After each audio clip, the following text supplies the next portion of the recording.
G'day football fans and welcome back to episode 35 of our Wolves career mode here on Dylan on the Ball. Who'd have thought we'd have made 35 whole episodes of this thing without me getting bored of this or something like that? Who knows how that's happened, to be honest. In today's video, we will be facing West Bromwich Albion, the Baggies. We're heading away to the Hawthorns to play West Bromwich Albion in the Premier League, so make sure to leave a like down below, subscribe if you're new, leave us a comment on what you think of the video, all that good stuff. Before we get to the highlights of the games that have elapsed since you've been here. Elapsed? Is that a word? Does that make sense in that context? Anyway, before we get to that, I was just thinking to myself, like this is going to be the last season of this career mode on YouTube, or with me playing anyway. I might then skip forward a few years. They're going to have to solve the striker problem. Raul Jimenez is 32. He's already gone down from 86 overall. Yusuf Poulsen is 29, so he might not regress for another season or so. But I mean, with Raul Jimenez, they might sort of have a short window of time, I suppose. So it may be a question of just, you know, popping him alongside some money and getting another young striker. Just sort of match the same sort of timeline. Like we've got a 26-year-old, 23, I mean 20, he's going to be around forever. 24, 25, 24, 21, 26. Like all of these people around that sort of 23 to 26 sort of age. There's only a couple of, maybe 1, maybe 2 years left of quality Raul Jimenez left at Wolves. Anyway, that was just something that popped in my head. It's not something that I'm going to fix because I'm going Champions League or bust this season. And even if I get the Champions League, I'm not continuing. It's the end. We'll see. Hopefully it's a dramatic conclusion anyway. That's the goal anyway. Anyway, since you were last here, I just said anyway twice in a row. Anyway, since you were last here, we played 5 games. First off, it was Monaco away in the Champions League. Getting the scoring underway here. It's actually, is it Pedro Neto? It's Pedro Neto with some, I mean, questionable goalkeeping. It's not as if he's, you know, unsighted or anything. We are. The goalkeeper isn't. But then it just sort of hits, not even his wrist, sort of the side of his forearm, I suppose, and goes into the roof of the net. It then gets worse from there. Here's Leander Dendoncker playing a nice 1-2 with, I think that's Ruben Neves on the edge of the box. And the goalkeeper, I have no idea what he's done. I have absolutely no idea what he's done. Good little 1-2, it's cute little movement, beautiful football. Finish, lackluster, not great, weak foot, straight down the middle. Livakovic is the goalkeeper, who's absolutely wafted. Wafted isn't a word, by the way. We then made it 3-0. It was Raul Jimenez with a header at the end of this Pedro Neto cross. Very similar to a goal, I think it was against, maybe it was Lokomotiv Moscow in the last video, where he just got around the back of the centre-back, got his head on the ball, powered it past the keeper for a beautiful, I don't know, bullet-headed finish. 3-0 it was at that stage. 3-0 became 4-0 at the final whistle, basically, with Jude Bellingham being put through there by Jamal Ben-Zakri. Just that sort of period where they decide to push people forward, we find a lot of space, and Jude Bellingham did the business, put us up 4-0, and I mean, there was no time for anything after that. It ends 4-0 to the Wolves. We then hosted Bournemouth in the Premier League, and getting the scoring underway was Yusuf Poulsen, cross in from Ismail Assar. I mean, on a dime, beautiful cross in behind the defence. On sort of the half volley, it's bounced up nicely for him. Yusuf Poulsen powers it past the keeper, putting us up 1-0. And he has been absolutely sensational this season. Bournemouth then equalised. It was, I mean, look, I'm going to say this yet again. It's the same old story. It's just they get it to the edge of the box. Bryan Mbeumo it is. Just that one little dribble move between Cody and Kilman. Neither of them can stick a bloody foot out or stay anywhere near him. And he sort of limply finishes it into the bottom corner. It's not brilliant. Brilliant, though, was this goal. Apparently for Ismail Assar. This does count for the winger here. You can see he puts in a little clipped cross, aiming for sort of Jedson Fernandez. Or maybe it's Poulsen getting in. It's Poulsen he was aiming for. But Lloyd Kelly gets in the road, bumps it into the goal, and it somehow counts to Ismail Assar. Ismail Assar then gets one... Oh no, that isn't Ismail Assar, that's Jedson Fernandez. Ismail Assar ran on the inside there. Jedson Fernandez, though, did get on that one. The most acrobatic of acrobatic finishes. Very high in the air. Lots of, I don't know, what's it called with the how your jumping fitness is different. Anyway, they made it 3-2. What am I trying to say? I can't think of what I'm trying to say.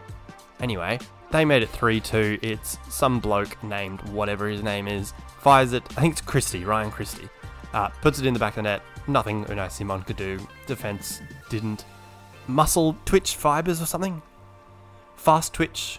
What is it? I don't know. Anyway, whatever it is. What's the score? 4-2? Something like that. I don't know. I've lost track. I've started thinking about muscles and knowledge from 10 years ago. It was Fabio Silva putting it in bottom corner, set up by Aidan O'Neill. End of story. 4-2. We put ourselves in the clear for a nice easy 3 points. Then came a trip away to the London Stadium to play West Ham United. Getting the scoring underway, Pedro Neto, very bizarre finish really. Just sort of as he goes to finish it, he's also getting tackled, but then for whatever reason that means that the goalkeeper just dives when he has absolutely no need to. So we had all the luck on our side with us getting a 1-0 lead. Luck ran out. West Ham here get one back. They draw level. Nice little, drag back. I suppose 1 drag back, 2 drag backs. And then it's Thiago Alcantara playing for West Ham, popping it in the bottom corner. Look, it was just too smooth, too quick, too beautiful from Thiago there, making it 1-1. 1-1 became 2-1 to West Ham. I think it's Vladimir Coufal, whatever his name is, Coufal, I'm going to say. He made it 2-1 from the corner. Just whoever's marking him didn't get in front of him with the jump. The then looping header was, perfectly placed, well out of the reach of the keeper, nowhere near anyone on any post. And that was 2-1. Amazingly, 2-1 became 3-1 to West Ham. Can't remember the fella's name. It's like Cortez something, I don't remember. Who knows? This was like 3 days ago that I actually played this thing. Castro Montes, that was his name. He made it 3-1. Unai Simon palmed it right into his path. Could have done much better. Didn't. Basically, that's the story. They then made it 4-1. Who would have bloody thought we would get absolutely pumped? 4-1 at this point. I think we get one back. It's some bloke named Florentino. I don't know who he is. I don't know much about him. All I know is he put it past Unai Simon here after being played through on goal. I never get that save attempt. They seem to bloody matrix under the ball. It doesn't make a whole lot of sense. What does make sense, though, is Fabio Silva getting on the score sheet. He did it in the last game? Last game? Game before last. One of them. He did it in one of these games already, in these highlights. Man, this is professionalism. This video has gone way down. But, as did our winning record, went way down. Slashed to 0. 4-2 West Ham. We then hosted Brentford in the Premier League. They got the scoring underway. Similar story to that Mbeumo goal for Bournemouth. Just a couple of dribble moves at the edge of the box.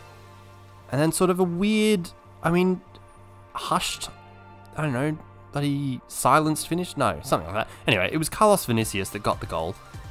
We then, with all of luck on our side, got an equaliser here through Raul Jimenez. I think it was Jude Bellingham with 1 effort, 2 efforts, then it falls kindly for Raul Jimenez with an open goal in front of him. He just has to, pick the one spot where there isn't a goalkeeper. We then took the lead with Pedro Neto. It's a bit awkward. I'm not sure exactly how I'm not sure who does this pass, but he then blindly turns back the other direction. It's very awkward. It's not great. It doesn't look good. But the scoreline now looks good. It's Wolves 2, Brentford 1. It then becomes Wolves 3 through our main man, our hero, cult hero, club hero, Wolves legend, Aidan O'Neill. He gets the third, put on a plate by Fabio Silva right at the death, putting the icing on the cake for a 3-1 win, and we bounce back from just an embarrassment. The final game since you were last here was us hosting Lokomotiv Moscow, where Jude Bellingham got the scoring underway here. Yusuf Poulsen got dragged out wide with the through ball, then the space opened up for Jude Bellingham to run into. Power into the box, fire one past the keeper, put us up 1-0, everything was fine and dandy. 1-0 became a 2-0. It is Yusuf Poulsen with just the most beautiful of chips. It's absolutely perfect. There is nothing bad you can say about that finish. He is an absolute legend. He is at his peak. He is in his prime. All of the things. Just perfectly just dips under the crossbar. Exactly what you want to see from a chip. 2-0 became 3-0. This time I think it's Jude Bellingham again. Correct me if I'm wrong. I think it's Jedson Fernandez, plays him through. There's just the space all opened up for him. Both centre-backs went across with Yusuf Poulsen's run, leaving Jude Bellingham with all the space in the world inside the box, fires it past keeper, 3-0. 3-0 became 4-0, and it's a hat-trick. It's Jude Bellingham again. He gets played in here by Ben Zakri. It's, again, that time in the game where we've got a lot more space as we progress, I guess, from playing out from defence. A couple of swift passes, Ben Zakri with a nice first time through ball for Jude Bellingham to run through, grab his hat-trick. We then get Aidan O'Neill on the score sheet again. It was a ludicrous penalty. They tackled the wrong person, basically. I think it was Ben Zakri was running with the ball and sort of happened to go somewhere near Fabio Silva, but then they went to tackle Ben Zakri but hit Fabio, so we got the penalty. Anyway, we won, we smashed it, that's it. So those results, 3 of the games being in the Premier League, 2 in the Champions League, 2 wins, 1 loss in the Premier League, leave us 6 points ahead in the table in the league, ahead of Chelsea, then Spurs, then Liverpool. So there's a bit of room being created between Chelsea and Spurs now. I think there was a 3-horse race there for a minute. In fact, I think it wasn't Chelsea that was in the 3-horse race. Correct me if I'm wrong. I mean, you'll have to go back to the past videos, but I'm pretty sure it was Arsenal, Liverpool and Spurs that were in that 3-horse race for second, which Chelsea have won, even though they didn't have a horse. We are, though, I mean, the best team in the league. I mean, again, goal scoring is absolutely immaculate. Maybe we need to start looking at how long the halves go or something like that, just to make it a little more realistic, perhaps. Bottom of the table, it's not looking great for those around the bottom. Somehow we lost to 15th placed West Ham. And it wasn't even close, was it? We were down 4-1 at once. So it's crazy. Somehow Leicester in the relegation zone. Maybe they've sold like Tielemans and Vardy and Maddison or something. All 3, yeah, in one go. And then they're just absolutely struggling. Other than that, I mean, it's not too outlandish of a table, other than, I guess, Bournemouth being that high up. But, I mean, someone's got to do it. And if teams like Crystal Palace and Newcastle and West Ham are going to be this inconsistent, I mean, Bournemouth's going to do it. They just aren't losing much, are they? As for the Champions League, well, we did progress. We were top of the league. Group. We were top of the group. We had 16 points, Shakhtar 6, Monaco on 5, as well as Lokomotiv Moscow. So we absolutely stonked it. We were the best far and away. Just that one draw, I think it was to Lokomotiv. Yeah, Lokomotiv, it's on the right hand side there. We drew 1-1 away to Lokomotiv. That was sort of the only blip in that copybook, as well as, I mean, we scored 22 goals in 6 matches, only conceding 3. We couldn't have had an easier group, really. We don't yet know who we will be facing in the round of 16. Is that the first? Anyway, we don't yet know who we will be up against, but I'm sure that will be a video coming up soon, so make sure you subscribe so you don't miss it. That was smooth, wasn't it? Nobody saw that one coming. Anyway, let's get through to the lineups for today's game, away at the Hawthorns facing West Bromwich Albion. So for our Wolves side, it's a very strong lineup. Again, any lineup of our Wolves side is a strong lineup this season. It's Unai Simon in goals, Bellerin on the right, Saliba and Bastoni is the centre-back pairing, Aït-Nouri as the left-back.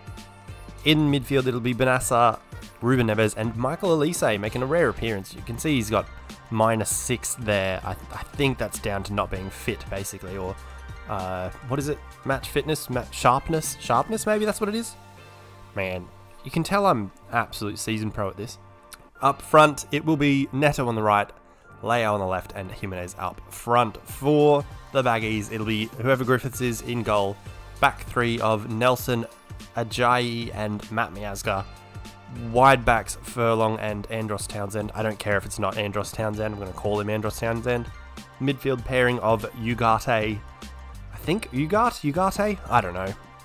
I'm pretty sure he plays for Sporting Club Portugal anyway. Is it Sporting Club Portugal, Sporting Lisbon? I know it was one and now it's the other. I think it's SCP. I think it's Sporting Club Portugal now. I could be wrong. Anyway, it's Ugarte and Sawyers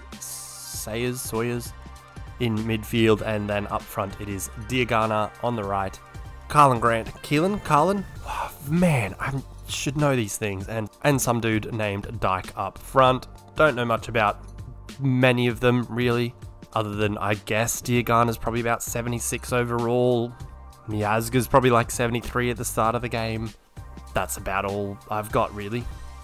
Anyway, after the absolute professional start to this video and all of the build-up, let's get through to the Hawthorns and play some baggies. Here we are then, players are making their way out onto the pitch here at the Hawthorns, which is looking absolutely magnificent. Guys, at this point in time, I'm going to just remind you to please leave us a like down below, subscribe if you're new around here, leave us a comment, follow us on the socials, they're in the description below. Why dang not? Let's get through to kickoff, let's hopefully play some good football and stop looking at players breathing. It's really creepy. Moving on. Underway here. Playing some football. What can be better? Hopefully it's not like that last game against, was it Sheffield? Yeah, Sheffield United, where they had, I mean, probably like 70% of the possession from what I showed in the video anyway. I think we ended up having like, oh, this isn't good.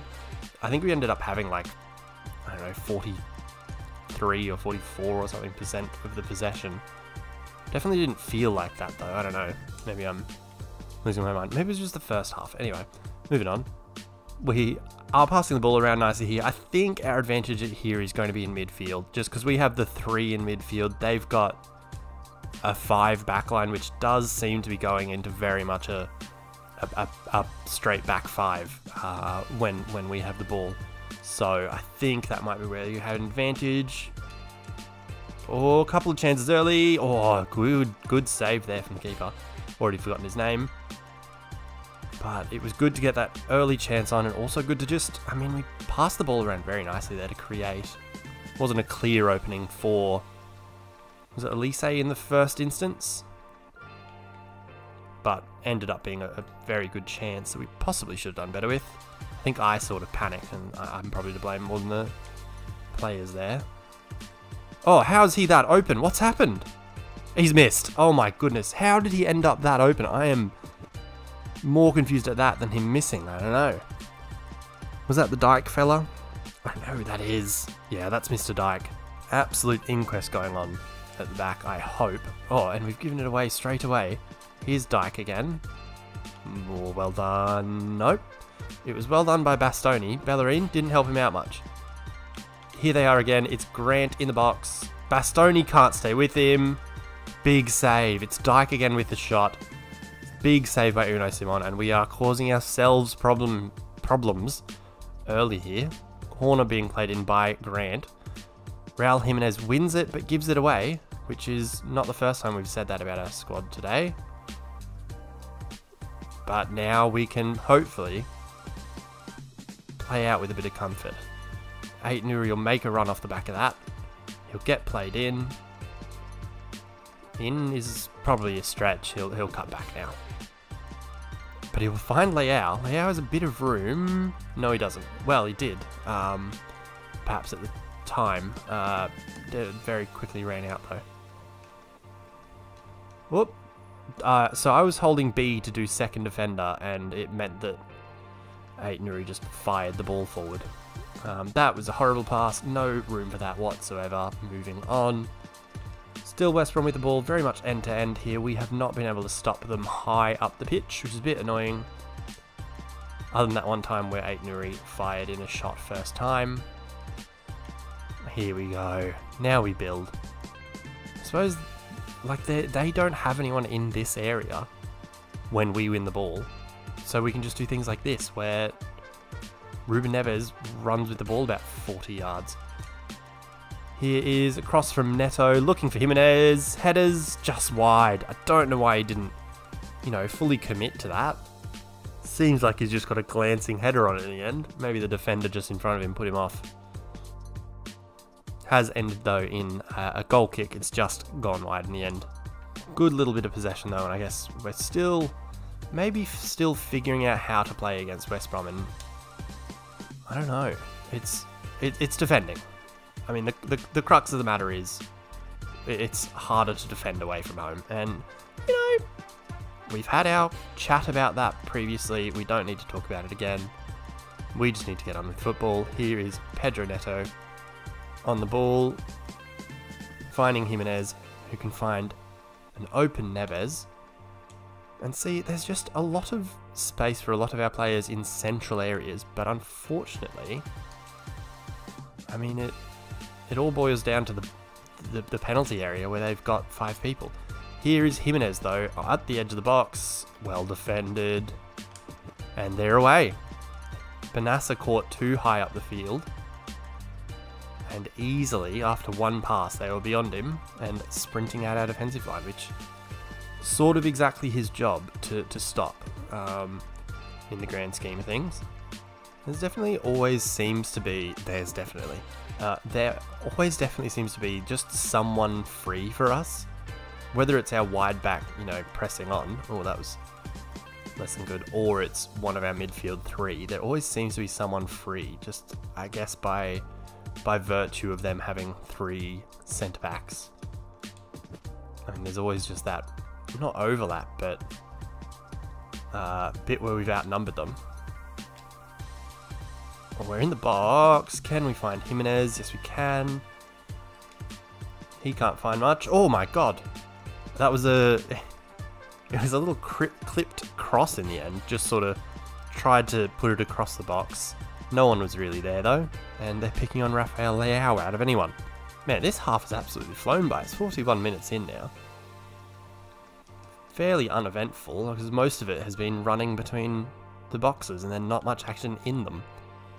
I suppose there was that early, not flurry of chances, but, you know, a couple of chances for West Brom. Can we spring something on them here and get something before half time? We've got Pedro Neto around halfway, finding Jimenez. Jimenez doesn't find much.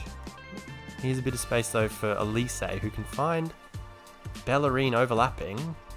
Low cross, no one. But we win it again.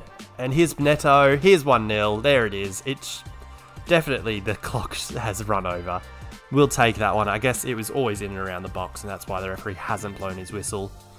It was very much an important win there by Ruben Neves, perhaps showing his, you know, potential to be a holding midfielder. Found Raul Jimenez, who, little reverse pass behind the defensive line, finds Pedro Neto, a little bit of acceleration to get beyond the defender. Nice finish, side netting, keeper can't get there, doesn't have a chance in the world. 1-0 to the Wolves at the half. Should be the last kick of the game. It is, and not the game, the half. That's what I meant, not the game. We've got a half to go. Don't click off the video yet.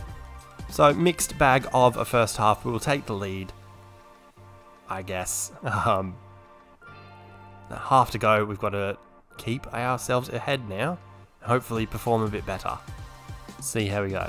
Second half underway, and I was going to say that we weren't exactly playing like champions, but at the end of the day, looking at the stats at half time, we had 54% of the possession and 8 shots to 2. So maybe we are. I mean, I don't know. Maybe I misjudged it or you know, felt more frustrated than I should have. I don't know. Hopefully we can keep that up in the second half, but early on here, Diagana's got a good run on Aït-Nouri. Also, I don't know, just sort of battered him away. Oh, and, oh, big save again by Unai Simon. It should have been a goal. It should have. Marking was not great from Saliba, who started ball watching at the worst possible time. But Unai Simon, our new goalkeeper this season, comes up clutch with a big save.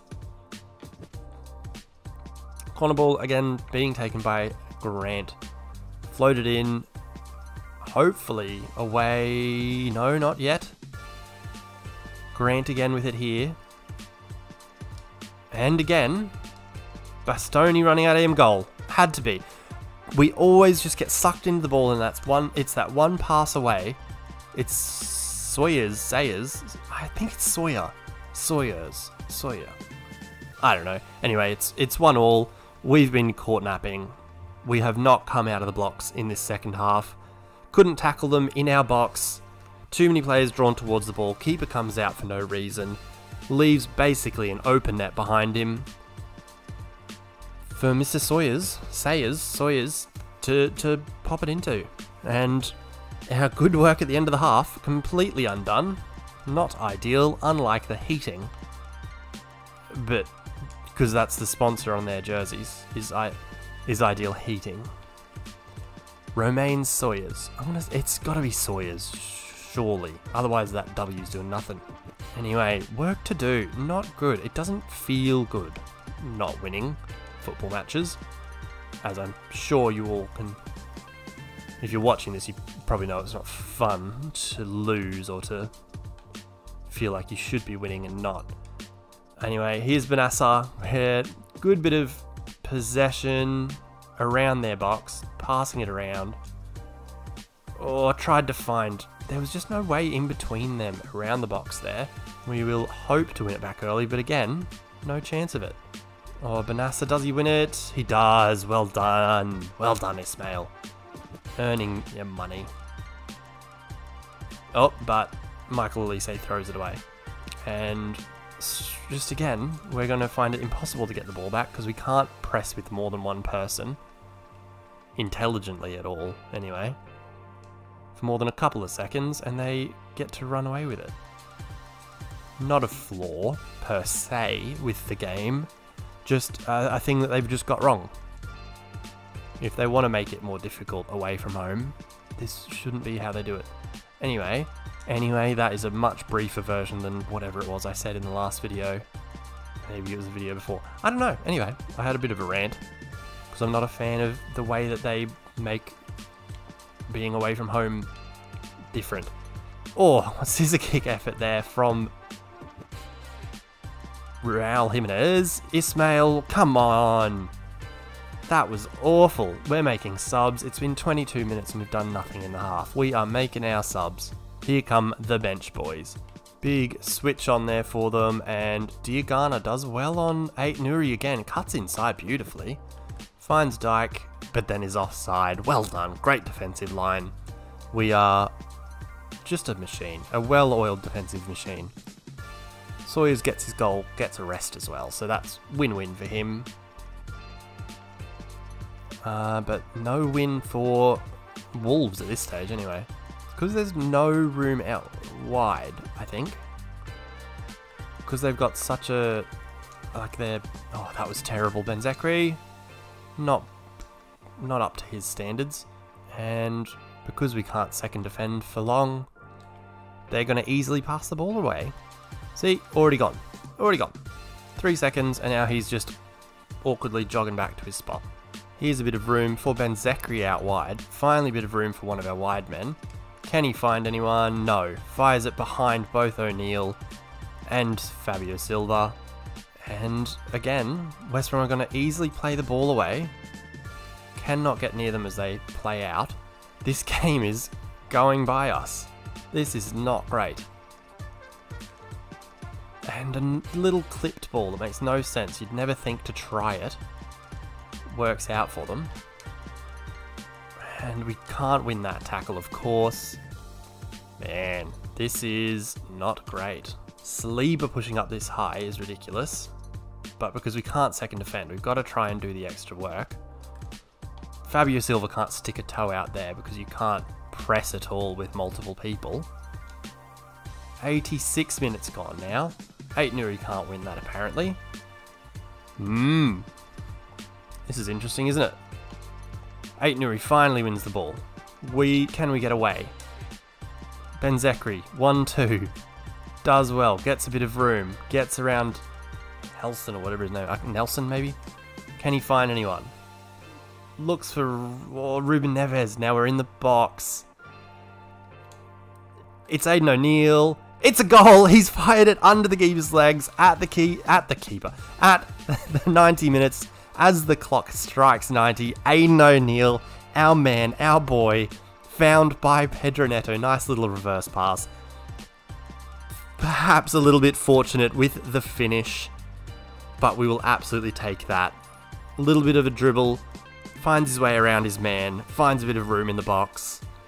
Neat little ball around the corner from Pedro Neto finds him, and very fortunately we're able to find a way under the keeper into the back of the net. Aidan O'Neill, what should be match winner.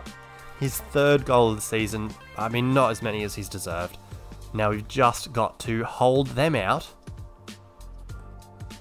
which, I mean, other than that 1 point, hasn't been too hard when it actually gets down to our defensive area, or third, I suppose. It's been our attacking third and the midfield where we have not been able to stop them. Can they prove us wrong though? Here's Dyke. They are in the box. Deflected away for a corner by Saliba. 94 of 2+ minutes. Yep. Time for an equaliser. Oh, Simon's coming for it. Simon's got it. It's full time.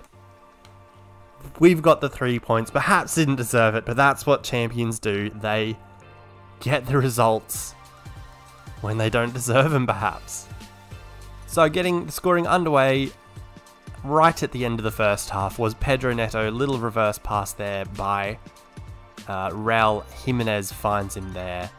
Beautiful little reverse pass. Great vision from Raul Jimenez finding Pedro Neto, who finds the corner of the net to give us a 1-0 lead right at the stroke of half-time. Rain Sawyers then made it 1-1 6 minutes into the second half. Just a terrible bit of defending where we brought too many people towards the ball. None of them marked well or tried to put in a tackle, and the keeper was out. Look, it was not a good moment, bit of a scramble, didn't look great, but for West Brom it's what they needed.